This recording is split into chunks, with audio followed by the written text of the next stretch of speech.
दोस्तों, नई कहानी में एक बार फिर से आपका स्वागत है। एक ईमानदार किसान की कहानी। एक गांव में एक गरीब किसान रहता था। वह बहुत ही ईमानदार और मेहनती आदमी था। वह अपने छोटे से खेत में काम करता और बहुत ही खुश रहता था।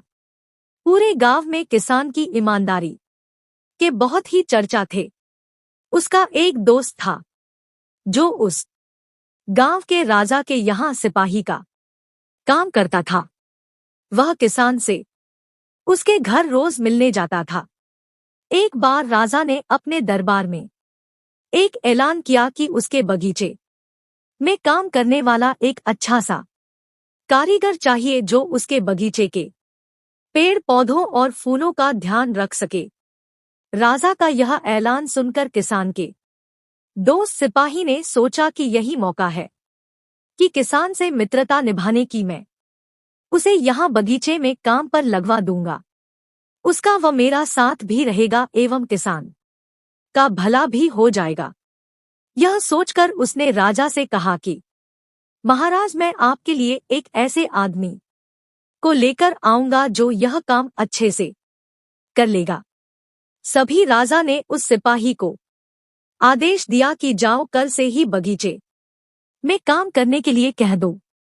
उसी वक्त वह सिपाही अपने दोस्त किसान के पास पहुंच गया और उसने किसान को बगीचे के काम की सारी बात बता दी और किसान ने भी काम करने के लिए खुशी खुशी हाँ कर दिया। अगले ही दिन अपने दोस्त के साथ राजमहल पहुंच गया।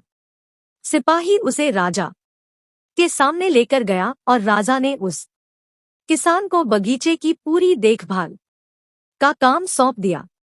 राजा ने कहा, तुम अगर पूरी ईमानदारी के साथ काम करोगे तो तुम्हें 50 सोने की मुद्राएं हर महीने दूंगा।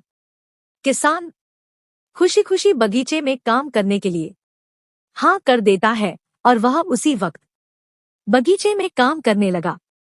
किसान बगीचे में बहुत दिल लगाकर काम करता था। कुछ दिन बीत गए। किसान ने बगीचे को बहुत सुंदर व हरा भरा बना दिया। राजा को उसका काम बहुत पसंद आया।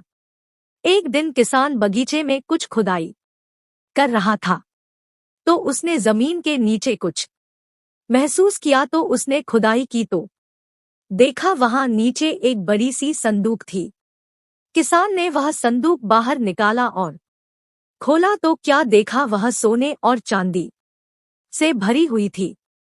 यह देखकर किसान बहुत खुश हुआ और अपनी ईमानदारी दिखाते हुए राजा के पास पहुंचा। राजा किसान की ईमानदारी देखकर बहुत खुश हुआ और उसके साथ वहां गया जहां किसान ने खजाना निकाला था। राजा ने देखा तो कहा, यह खजाना तो हमारे पुरखों का है। हम कई वर्षों से इसे खोज रहे थे। खजाना देख राजा बहुत ही खुश हो जाता है। राजा अगले दिन किसान को पूछता है, तुम्हें क्या इनाम चाहिए? किसान बोला, मालिक, मुझे कुछ नहीं चाहिए। मेरे पास जो भी है मैं उसी में खुश हूँ।